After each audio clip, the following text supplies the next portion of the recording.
আজ ২৬শে আগস্ট সোমবার পালিত হচ্ছে কৃষ্ণ জন্মাষ্টমী। হিন্দু পঞ্জিকা অনুসারে প্রতি বছর ভাদ্র মাসের কৃষ্ণপক্ষের অষ্টমী তিথিতে জন্মাষ্টমী পালিত হয়। ভগবত পুরাণ সহ একাধিক পুরাণে শ্রীকৃষ্ণের জন্মের কাহিনীর উল্লেখ পাওয়া যায়। অষ্টমী তিথিতে রোহিণী নক্ষত্রে মধ্যরাতে ধরাধামে আবির্ভূত হয়েছিলেন শ্রী বিষ্ণুর অষ্টম অবতার কৃষ্ণ। দাপর যুগে কৃষ্ণ যেদিন জন্মেছিলেন সেদিন ছিল বুধবার ও রোহিণী নক্ষত্র। ভাদ্র কৃষ্ণাষ্টমীর মধ্যরাতে কৃষ্ণের জন্ম হয়, তাই তিনি হলেন চন্দ্রবংশী। বুধকে মনে করা হয় চন্দ্রের ছেলে, সেই কারণে বুধবার দিনটি জন্মের জন্য বেছে নিয়েছিলেন তিনি।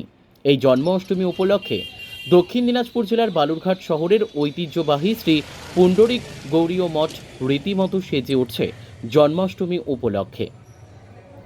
এই মঠের বয়স ৮২ বছর। সারা মঠ জুড়ে এখন রীতিমতো তোড়জোড় তুঙ্গে। তবে বৈষ্ণব মতে আগামীকাল উদযাপন হবে, পাশাপাশি অভিষেক হবে। এছাড়াও থাকবে হাড়ি থেকে ভেঙে মাখন খাওয়া। রীতিমতো সেজে উঠছে সারা মাঠ। উল্লেখ্য, সারা রাজ্য জুড়ে নাম রয়েছে বালুরঘাটের ঐতিহ্যবাহী শ্রী পুণ্ডরিক গৌরীয় মঠের। দূর দূরান্ত থেকে ভক্তবৃন্দ এই মঠে এসে থাকে।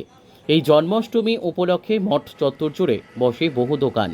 এক মেলার আবহ তৈরি হয়। জিলিপি এবং মিষ্টি সব রকম বিক্রি হয় এই মেলায়। এক কথায় সারা জেলা জুড়ে ব্যাপক সাড়া ফেলে এই জন্মাষ্টমী উৎসব বালুরঘাটে। দাদা, দক্ষিণ দিনাজপুর জেলার বালুরঘাটে গড়িয়া মঠে দেখছি যে তোড়জোড়টা খুব তুঙ্গে উঠেছে। এখানে জন্মাষ্টমী হিসেবে কীরকম কী ব্যবস্থা হয় এবং কীরকম কী ভক্ত সমাগম হয়?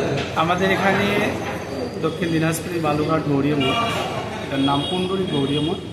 এখানে প্রতি বছরের মতো এবছরও খুব আনন্দের সহিত সমস্ত ভক্তগণ মিলে এই জন্মাষ্টমী তিথি পালন করা হবে এবং সেটা রাত্রি 10টা থেকে রাত্রি 12টা পর্যন্ত ভগবান শ্রীকৃষ্ণের অভিষেক আদি হবে।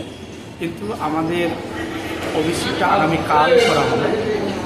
গোস্বামী মতে জন্মাষ্টমী আগামীকাল, যার জন্য আমরা আগামীকাল সেটাকে অভিষেক আদি করব। কিন্তু এখানকার সমস্ত ভক্তবৃন্দ খুব আনন্দের সহিত এনারা খুব এখানে আমাদের সাথে সহযোগিতা করছেন এবং সামনে এখানে অনেক মেলার অন্যান্য জিনিসপত্র, বাচ্চাদের খেলনা আদি, মিষ্টি আদি, সে সমস্ত দোকানপাটও লাগানো হয়েছে।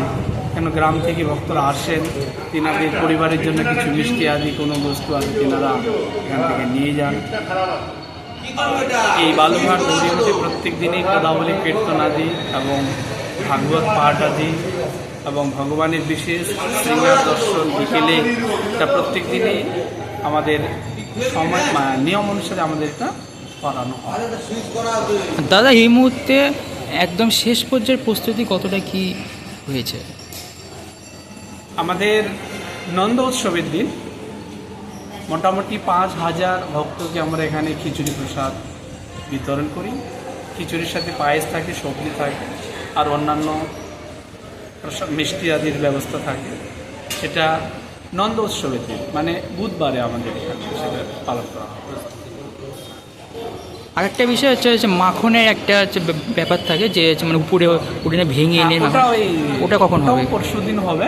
আচ্ছা, অভিষেকের পরে যখন অভিষেক হবে, ভগবানের ভোগ লাগবে, আরতির পরে সেই মাখন লীলা খেলাটা এখানকার ছেলেরা করবেন, বাচ্চারা করবেন। সেটা পরশু মঙ্গলবার। একটা ব্যাপার শুনেছি যে এই যে আমাদের বালুরঘাটের যে গৌরীয় মঠ, এটার একটা বিশেষ একটা নাম আছে, একটু যদি বলেন। দূর দূরান্ত থেকে ভক্তরা আসে। গৌরীয় মঠের এখানে বিশেষ নাম এখানে আছে। এখানে অনেক ভাগবত সপ্তাহ উদযাপন হয় এবং এখানে আমাদের যে বিগ্রহ আছেন রাধা রাসবিহারী শ্রীমন মহাপ্রভুজি এবং রেবতী বলদেবজি এবং জগন্নাথ বলরাম সুভদ্রাজি, অনেক ভক্তরাই বলেন আমাদের ঠাকুর অনেক জাগ্রত। যিনারা কোনো ইচ্ছা প্রকাশ করেন ভগবানের সামনে, তো ভগবান তিনাদের ইচ্ছা পূরণ করেন। যার জন্যই আমাদের এটা অনেক বিখ্যাত হিসেবে, পুরনো মন্দির তো বটেই, অনেক বিখ্যাত হিসেবে অনেক ভক্তরা এখানে আসেন। তেনাদের যার যার কিছু মনোকামনা আছেন তেনারা ভগবানের সামনে পেশ করেন এবং ভগবান তেনাদের আর্জি স্বীকার করেন। এই মন্দিরে আনুমানিক বয়স কত হতে পারে? হ্যাঁ, এই মন্দিরের বয়স মোটামুটি ৮০ বছরের উপরে আছে। ধন্যবাদ। 82 বছর। 82 বছর। আপনার নাম? আমার নাম